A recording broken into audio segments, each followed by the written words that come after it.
Yo hoy os voy a dar una pequeña buena noticia. Hoy no hay sermón, ¿vale? No vamos a tener un sermón. Hoy no vamos a continuar la historia de José. ¿Os acordáis que habíamos dejado a José ahí con los hermanos en la historia anterior? Pues tampoco vamos a continuar su historia. Y los viernes estamos leyendo o analizando otra historia. ¿Quién se acuerda de qué historia suelo trabajar los viernes? Os voy a mandar a todos a YouTube esta tarde. La historia de José y María, ¿sí? Basada en un libro se me fue el nombre. Joel Barrios. Muy bien, muchas gracias. Pues tampoco vamos a seguir su historia. Hay alguien que me escucha, muy bien, muy bien. Así que tampoco vamos a seguir eso. Esta semana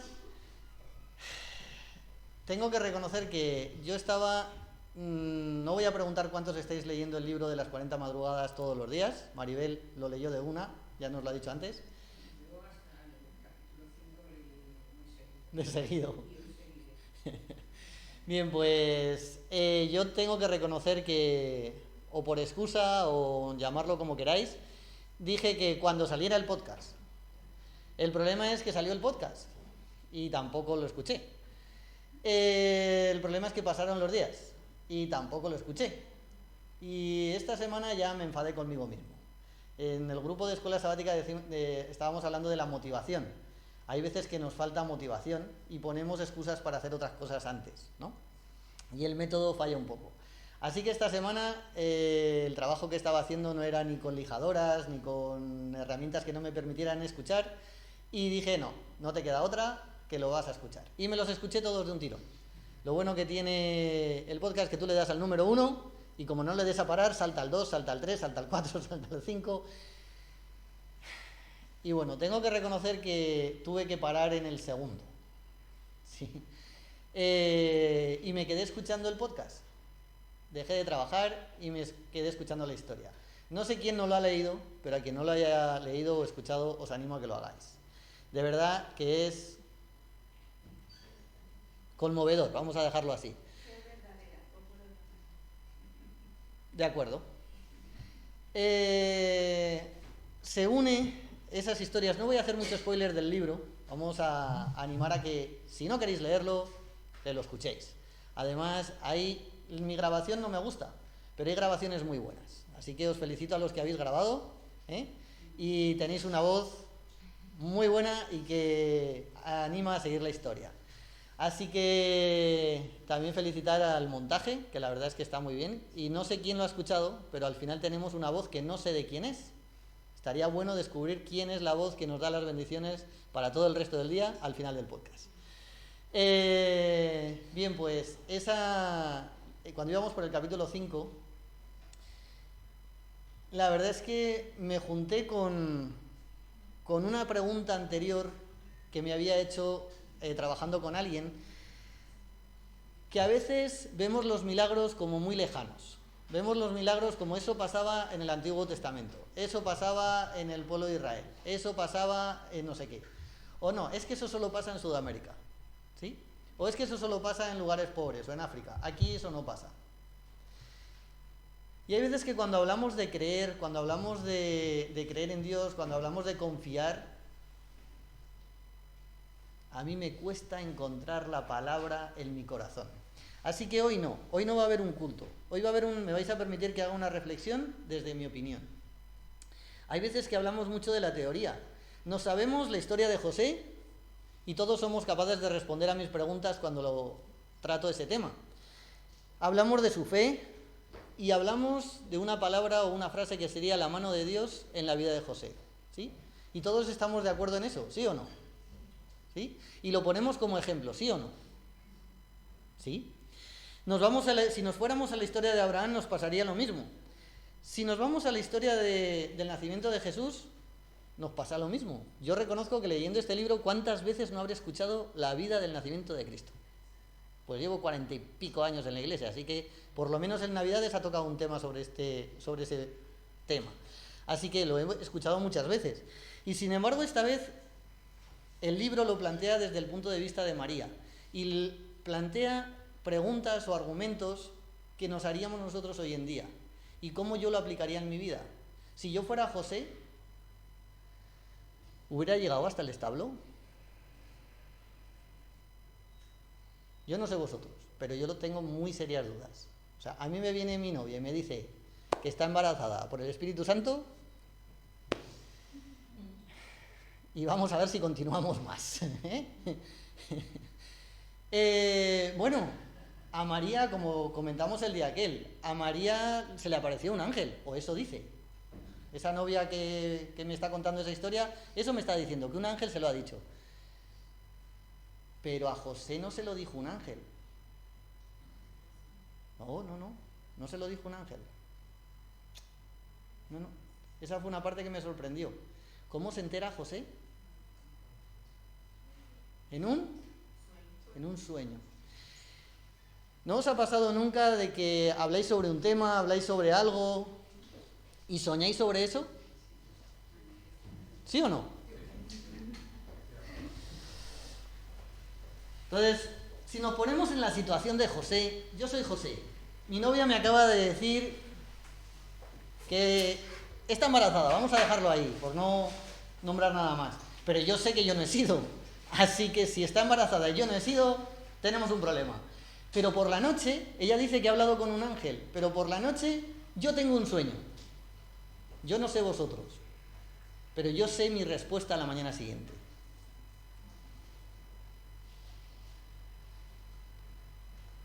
Los sueños están influenciados por los pensamientos. Así que a mí no me vengas contando un sueño. Yo. Pero José se lo cree. Y José sigue con la historia. Y ese ejemplo lo podemos encontrar en todo el resto de la historia de José y María. Si yo fuera María, a mí me meten en un establo y le empiezo a contar yo lo de la higiene y vamos, si ponemos a Dalis ahí con los microbios, la terminamos de matar. ¿Me vas a hacer parir aquí con toda esta mierda de oveja por al lado? ¿Tú te crees que esto es decente? Vamos, si no estaba inventado el microscopio en aquella época, Dalis lo inventaba aquella misma noche. ¿Sí? Pero no es así. El problema es cuando todos decimos que eso está en la Biblia para que nos sirva como ejemplo. Y esta frase me la conozco desde niño. Estaba con menos edad que Jonathan, que ya recuerdo aquella historia. ¿Sabéis? El primer culto que yo recuerdo fue en Torrero, por un joven rubio, hoy sigue en la iglesia, que contó una historia. Solo me acuerdo de ese culto, solo de la historia. Pero se me quedó grabada. La he repetido algunas veces aquí, así que algunos os la sabéis. Eran unas gaviotas que estaban en un puerto, por la zona de Noruega, por ahí arriba, y esas gaviotas vivían de comer el pescado que llegaba en los barcos de pesca. Pero un día esa empresa pesquera se decide ir de puerto y esas gaviotas se mueren de hambre. Resumo la historia. Esas gaviotas se habían acostumbrado a comer el pescado de los barcos. Era más fácil pescar eso que ir al mar a pescar. Y estaba ahí la pobre gaviota, que el que predicaba puso una diapositiva, que en aquella época una diapositiva era todo un lujo, no teníamos vídeo como ahora, estamos hablando de hace 40 años, proyectó un dibujo en la pantalla donde se veía una gaviota un poco hambrienta y desaliñada. Y me acuerdo de esa historia. Yo tenía menos de 5 años. Vamos a volverlo, así que he escuchado muchos cultos y me ha tocado escuchar muchas reflexiones y muchas palabras desde allí. Y esta semana a mí es el libro y las historias que voy estudiando durante la semana me llevaban a pensar, bueno, ¿y cómo lo pongo yo en mi vida? O sea, me parece muy bien, la teoría me la sé, la he escuchado cientos de veces, pero ¿y la práctica? ¿Me cuesta? ¿O lo sé hacer? No voy a preguntar a cuántos os pasa lo mismo. Espero que a ninguno. Y espero que esta reflexión solamente sea mía. Pero estoy convencido de que en mi vida puede haber milagros.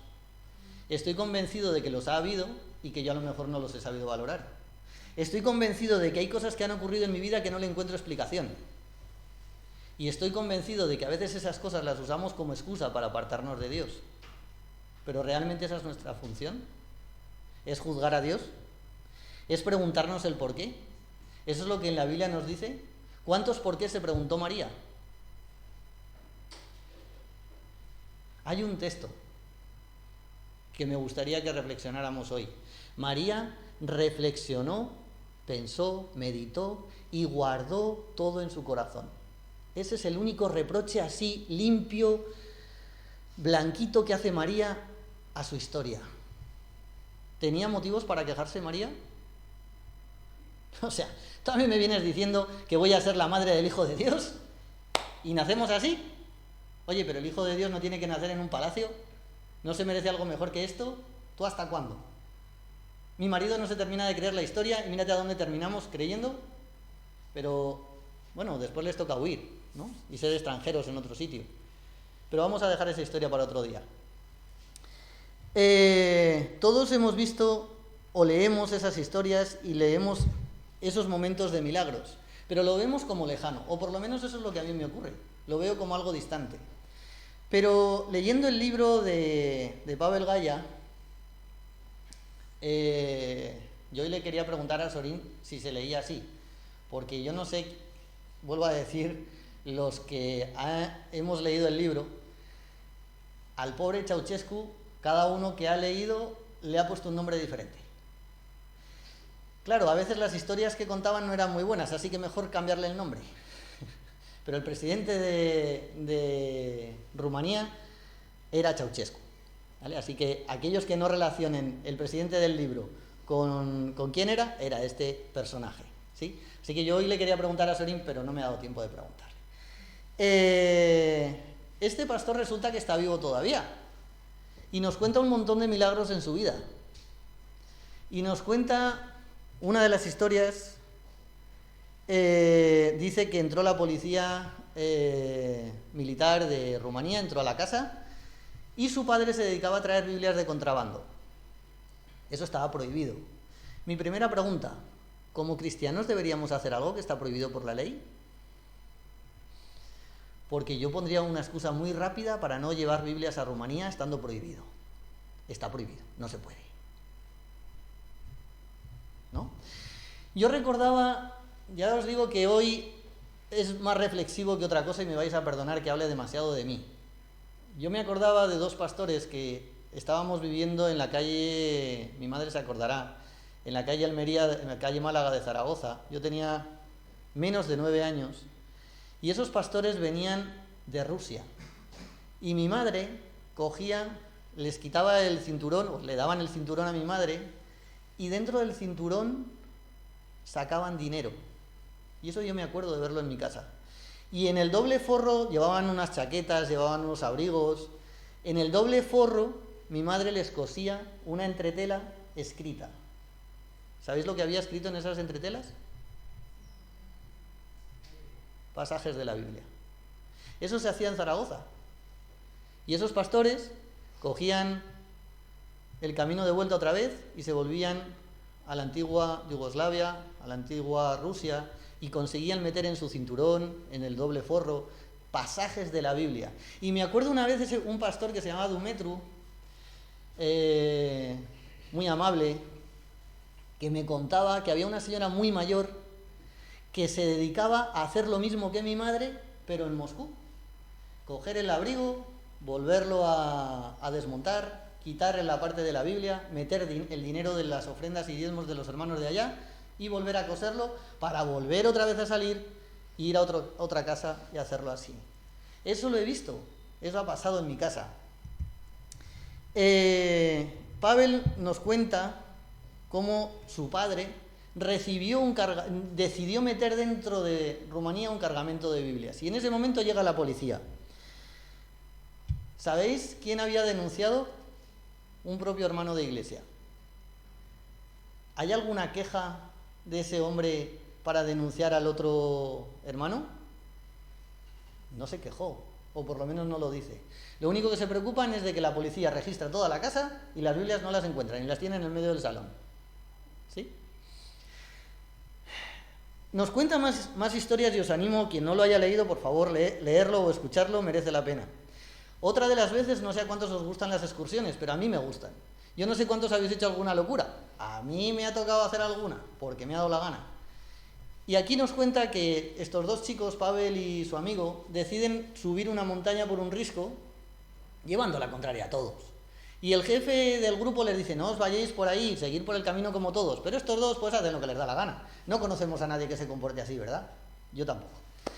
Así que estos dos chicos deciden subir la montaña trepa arriba y cuando ya están en el último momento uno de ellos se cae, había un precipicio hacia abajo y se queda enganchado solamente, no sé cuántos habéis tenido unas chirucas, por el gancho que tienen las botas para enganchar los cordones. Solo por un ganchito. Decido que se salva porque sigue escribiendo el libro, así que no os voy a decir nada nuevo si decimos que no se mata. Pero es un milagro en su vida. Otra de las historias que nos cuenta, y con esta es la última, el milagro en la universidad. Porque podemos decir, no, pero eso solamente era en Rumanía porque los pobrecitos lo estaban pasando muy mal y Dios necesitaba ahí tener un apoyo. Bueno, está bien. ¿Cuál es el país con más apertura, con más libertad, con más derechos? ¿Cuál es el país? Estados Unidos, ¿no? Nos vamos a Estados Unidos. A este señor le pagan para que se vaya a la universidad y estudie ahí teología. Pero claro, el dinero que le dan no es suficiente. Muchas veces apoyamos a alguien, pero se nos olvida y dejamos de darle el apoyo que ya te está trabajando, ya es suficiente. Y este pastor llegaron a una situación de que ya con hijos no tenía ni dinero para pagar el alquiler, no tenía dinero para pagar la comida, no tenía dinero para pagar la universidad. Y como somos tan buenos hermanos y se nos da tan bien, le mandamos una carta desde la universidad y le decimos, si no pagas, te echamos. No voy a opinar, cada uno que se quede ahí. Y de repente, ¿quién sabe la historia? Llega un señor con el coche lleno de comida, llega un amigo del otro sitio y le paga la universidad, y en el buzón aparece un sobre con el dinero exacto del alquiler del mes. Y eso pasa en Estados Unidos. Y eso no pasó en la época de la Edad Media. Eso pasó hace unos pocos años. ¿Sí? Comentábamos eso, que los milagros a veces ponemos excusas o los vemos muy lejanos, pero ¿y ver un milagro en tu vida? ¿Lo has visto? ¿Han ocurrido milagros en tu vida que no conoces? ¿Te gustaría ver un milagro en tu vida?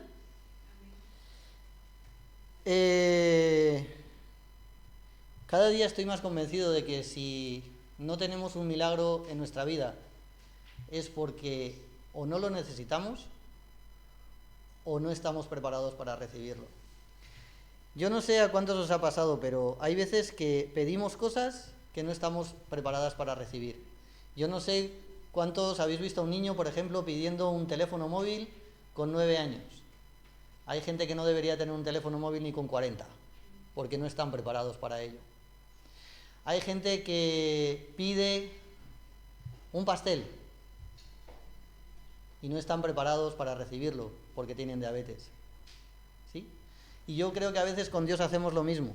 Pedimos cosas que o no necesitamos o no estamos preparados. Hay veces que queremos el título universitario antes de haber aprendido las tablas de multiplicar, como decíamos en la escuela sabática.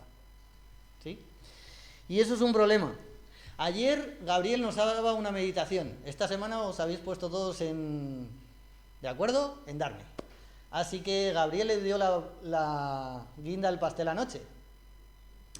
Al que no lo haya visto, está grabado en YouTube. Así que lo podéis ver esta tarde. Gabriel nos hablaba ayer de que un milagro en nuestra vida es posible, pero a María le pide algo. ¿Te acuerdas? ¿Qué es lo? Sí, a María, a la hermana de Lázaro. A Marta, perdón. ¿Qué es lo que le pide? Creer. ¿Sí? Y nos dio una reflexión sobre lo que es creer. Tampoco voy a comentarlo, lo tenéis ahí, lo escucháis, seguro que lo hace mejor que yo. ¿Qué es creer? Muchas veces creemos, tenemos fe, pero ¿de verdad? ¿Al nivel que deberíamos hacerlo? ¿O simplemente es por costumbre, por qué dirán, por quedar bien? Porque lo he hecho desde niño. Y yo no sé qué podría hacer si no viniera el sábado a la iglesia a estar ahí sentado al final de la iglesia. Me aburriría. Es mi costumbre. ¿Sí?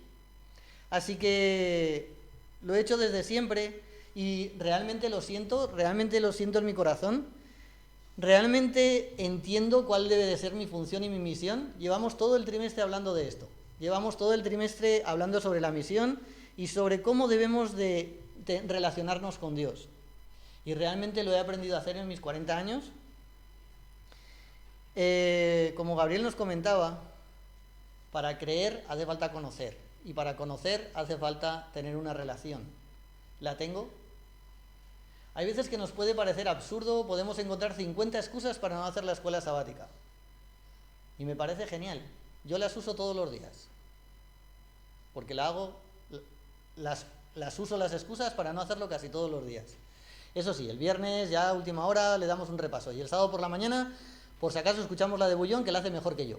Y esa es mi excusa perfecta. Y si no, la escuela sabática light, que es más divertido. ¿Sí? Buscamos excusas para no hacerlo. Total, el tema ya me lo sé. Pero seguro que Dios tiene algo especial para mí cada día. Seguro que si yo lo vuelvo a repasar, aprendo algo. Seguro que si yo lo vuelvo a repasar, soy capaz de entenderlo mejor. Y que sea un ejemplo en mi vida. A veces lo tratamos como historias, pero historias lejanas. Pero ¿qué tengo que hacer para que sea una historia real en mi vida? Sigo pensando que el estudiar la Biblia y la oración es la única manera de conseguir esa relación. Así que deberé de mejorar en mi relación con Dios. Deberé de mejorar en la lectura. Y ya que tenemos la escuela sabática, estudiémosla, leámosla. Y después lo podemos compartir cuando venimos aquí el sábado y llevarle la contraria a David, que siempre hace preguntas muy raras, ¿no? Y así podremos de debatir con él y ganarle. Porque hace unas preguntas por las mañanas que yo no sé dónde las saca, de verdad. Y nos hace ahí retorcernos, ¿no? Así que yo creo que es una buena manera de que podamos relacionarnos con Dios. Y si después nos sobra tiempo, seguro que encontraremos otros textos que nos van a llenar nuestro corazón. Pero os animo a que por lo menos empecéis por ahí. Orlando nos decía, hacer la escuela sabática tardas 10 minutos. Yo os reto a que miréis el tiempo que tardáis mirando las redes sociales cada día. Estamos más de 10 minutos. Y solo con 10 minutos tenemos para la lección de escuela sabática. Ojalá que seamos capaces de entenderlo, que seamos capaces de hacerlo y que cuando lleguemos al sábado que viene seamos capaces de disfrutar y de poder compartir lo que hemos estudiado. Que no vengamos a responder preguntas, sino que vengamos a exponer lo que hemos aprendido. Ojalá entre semana, en nuestras conversaciones, podamos expresar esas lecciones que hemos aprendido con los demás y que lo podamos compartir. Ojalá que seamos capaces de vivirlo, y no solo de vivirlo, sino de creerlo. Dios está deseando hacer un milagro en tu vida y en la mía. Solamente necesitamos estar dispuestos a recibirlo. Así que os animo a ello, os animo a que tengáis una relación con Dios que sea mejor que la mía, que sea no por costumbre, sino por anhelo, que sea porque lo deseáis y porque deseáis que se convierta en una realidad. Así que esa es mi reflexión en este día y espero que sea eso, mi reflexión, y que sirva de algo para vosotros. Que ojalá que todos podamos sentir esa historia de Pavel que nos cuenta, esa historia de José que nos cuenta, que la podamos sentir en nuestra vida y que digamos, Dios también hace milagros en mi vida y que podamos compartir ese amor de Dios a la gente que nos rodea.